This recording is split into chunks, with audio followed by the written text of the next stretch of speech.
ইস জান, কি করছো? জান, এমন বলছো কেন? তুমি এমন করতেছো কেন? এমন ভাবে কেউ কিস করে? তাহলে কিভাবে করে?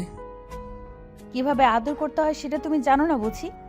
জান না তো, আমি তো কখনো কাউকে আদর করিনি। তাহলে জানবো কি করে জান? নাটক করো না তো। কিভাবে আদর করতে হয় সেটা না জানলে আদর করতে চাইলে কেন? হ্যাঁ, সবাই তো চাই, ওই জন্য আমার ইচ্ছে হলো, তাই তোমার কাছে আমি চাইলাম। এটা কি আমি ভুল করেছি বলো জান? দেখো দেখো, নাটক করো না তো। তুমি বলেছো বলেই আমি নিজেকে বুঝিয়েছি, তাই তোমাকে একটু কিস করতে দিতে রাজি হয়েছি, কিন্তু তুমি ঠিকমতো কিসও করতে পারছো না। কেন? আমি আবার কি করলাম সেটা তো বলবে। কিস করলে করো, কিন্তু কামড় দিচ্ছ কেন? জান, তুমি কি বলছো? এটাকে লাভ বাইট বলে, তুমি জানো না? কি করে জানবো? আমি তো আগে কারো আদর পাইনি।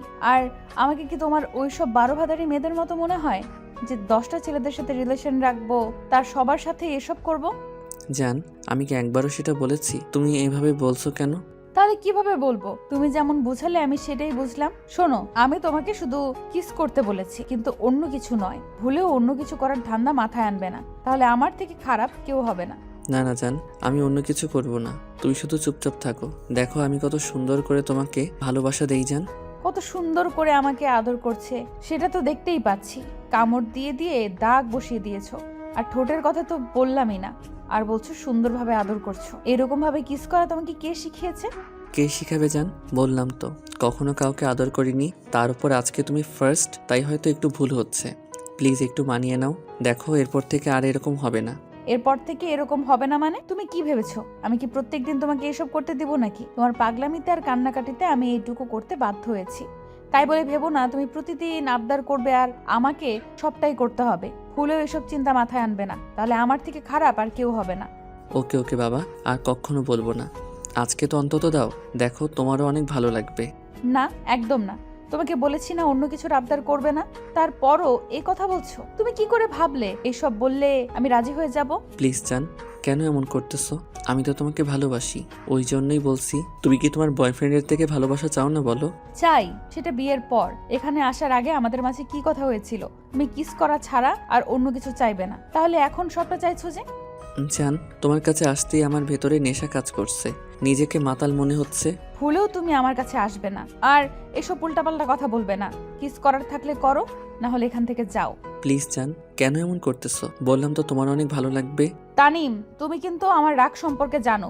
একবার যদি রেগে যাই তাহলে কি করতে পারি সেটা তুমি খুব ভালো করেই জানো। প্লিজ আমাকে রাগ করতে বাধ্য করিও না, তারপর উল্টাপাল্টা একটা কিছু করে ফেলবো। না হলে তোমাকে এমন কিছু বলবো যার জন্য তোমাকে কষ্ট পেতে হবে।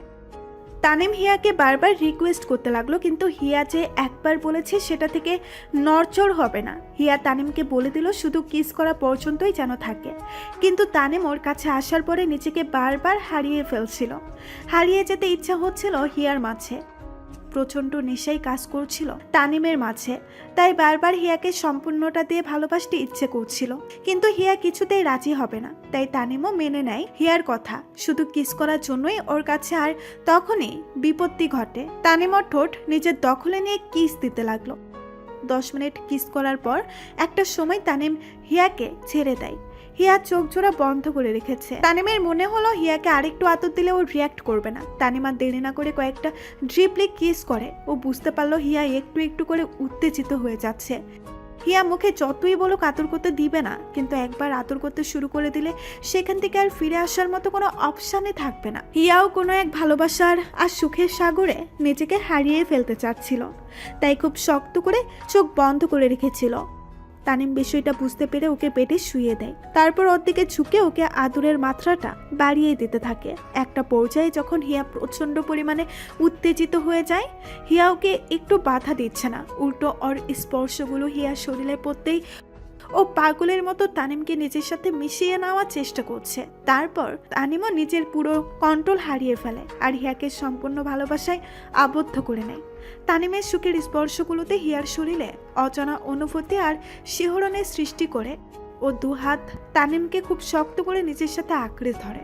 হিয়ার চোখের কোণ বেয়ে অশ্রু গড়িয়ে পড়তে থাকে। তানিমের সেদিকে কোনো খেয়ালই নেই, ও হিয়াকে ভালোবাসায় আবদ্ধ করে নিতেই ব্যস্ত। তানিম হিয়াকে প্রচণ্ড পরিমাণে আদর করে দেয়, তারপর দুজনে ক্লান্ত হয়ে ঘুমিয়ে পড়ে। পরদিন সকালে তানিমের ঘুমটা ভাঙতেই ওর কালকের কথা মনে পড়ে। ও খেয়াল করে হিয়া ওর পাশে নেই। তাই এই দিক ওই দিক তাকাতেই খেয়াল করে হিয়া বিছানার একপাশে চাদর শরীরে পেঁচিয়ে হাঁটুতে মুখ দিয়ে বারবার ফুপিয়ে ফুপিয়ে উঠছে।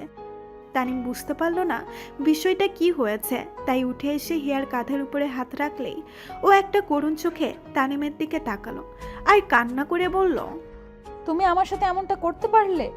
হিয়ার গলা দিয়ে যেন কোনো আওয়াজ বের হচ্ছে না, তাই তানিম তাড়াহুড়া করে এক গ্লাস পানি এনে হিয়ার সামনে ধরলো। হিয়া বেশ কিছুক্ষণ তানিমের দিকে তাকিয়ে থেকে ওর থেকে পানিটা নিল। তারপর হিয়া তানিমের দিকে তাকিয়ে আছে। তানিম ওকে শান্ত করার জন্য ওর মুখের পাশে হাত দিয়ে বলল, কি হয়েছে জান, প্লিজ বলো। তাও এভাবে রাগ করে থেকো না, বলো আমাকে কি হয়েছে। আমার সাথে এরকম একটা বাজে কাজ করে এখন বলা হচ্ছে কি করেছি, কি হয়েছে? তুই জানতে খুব ভালো করে তুই আমাকে এমনভাবে স্পর্শ করলে আমি তোকে আটকাতে পারবো না, তার জন্য তুই সবটা প্ল্যান করে করেছিস, আমাকে এখানে এনেছিস, তাই না? আমার কথাটা শোনো, তখন আমার ভেতরে কোনো কিছু কাজ করছিল না। আমি কি করব ভেবে পাচ্ছিলাম না, শুধু আমার ভেতরে ঘুরপাক খাচ্ছিল। আমার তোমাকে নিজের ভালোবাসা দিয়ে ভরিয়ে দিতে হবে, আর আমার শরীর থেকে নিজের চাহিদাটা মেটাতে হবে, তাই শেষ পর্যন্ত এসব করলি, তাই না? তোকে শতবার বলার পরেও তুই তোর কথাটাই রাখলি, আমার কথার মূল্য তোর কাছে নেই। প্লিজ বিশ্বাস করো, আমি এসব করতে চাইনি। আমি তো তোমাকে ভালোবাসি, আর তার উপর যখন একবার করে ফেলেছি তাহলে এতে কি এমন ক্ষতি হয়েছে জান? এত বড় একটা অন্যায় করার পরেও বলছিস কি এমন ক্ষতি হয়েছে? তুই কি করে ভাবছিস বিয়ের আগে এসব করা ভালো কাজের মধ্যে পড়ে? তুই কেন এরকম একটা কাজ করলি বল? আমার কথাটা শোনো, দেখো আমি ভুল করে এরকম একটা কাজ করে ফেলেছি, তখন তুমিও তোমাকে বাধা দাওনি, তাহলে এখন কেন এভাবে রাগারাগি করছো? প্লিজ একটু বোঝার চেষ্টা করো। আমাকে কি বোঝাবি রে তুই? সবটা প্ল্যান করে করেছিস, আর তুই জানতি না আমি একটা মেয়ে, আমার ভেতরে এমন উত্তেজনা কাজ করবে তুই আমাকে স্পর্শ করলে, যার জন্য আমি তোকে বাধা দিতে পারবো না। আর আমি তখন নিজের মাঝে ছিলাম না, তোকে কি করে বাধা দেব? কিন্তু তুই সজ্ঞান থেকেও আমাকে কেন এভাবে স্পর্শ করলি বল? কারণ আমি তোমাকে ভালোবাসি, আর তোমাকে ভালোবেসে নিজের করে নিতে চাই, তাই। কিন্তু আমি চাইনি আমাদের মাঝে এমন কিছু হোক। তুমি কিন্তু আগে আমাকে আটকে দিতে পারতে, তুমি আটকাও নাই, তাহলে এখন শুধু শুধু আমাকে একতরফাভাবে দোষ দিচ্ছ কেন? সব দোষ তোর, তুই সবটা জেনে শুনে করেছিস। তুই কেন আমার সাথে এরকম একটা কাজ করলি? আমার সম্পূর্ণ বিশ্বাসটাই আজকে তোর উপর থেকে উঠে গেছে। তুই আর কখনো আমার সামনে আসবি না। ছি, আমি কিনা তোর মতো একটা ছেলেকে ভালোবেসেছি, যে কিনা আমার নিজের চাহিদাটা মেটানোর জন্য আমার কাছে আসলো। প্লিজ আমাকে একটু বোঝার চেষ্টা করো। আমি তো বললাম আমি ইচ্ছা করে করিনি, এটা ভুলবশত হয়ে গেছে। হিয়া জোরে জোরে কান্না করতে লাগলো। কিছুতেই তানিম ওকে বোঝাতে পারছে না। তানিম প্রথমে হিয়াকে আদর করতে চায়নি, কিন্তু পরবর্তীতে নিজেকে কন্ট্রোল রাখতে পারেনি, তাই এমন কিছু হয়ে গেছে। তানিম চাইতো হিয়াকে নিজের করে নিতে, কারণ ও অনেক বড়লোক মেয়ে। তাই ওদের রিলেশন হওয়ার পর থেকেই ভাবে হিয়া যে কোনো সময় ছেড়ে চলে যাবে।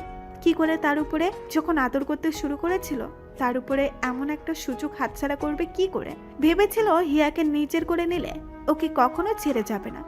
তারপর তানিম হিয়াকে আদর করতে শুরু করেছিল, তখন ওর ভেতরে কোনো কন্ট্রোল ছিল না, তাই এরকমটা হয়ে গেল। হিয়া প্রচন্ড পরিমাণে কান্না করে যাচ্ছে, তাই কান্নাটা থামানোর জন্যই তানিম ওর কাছে আসলো।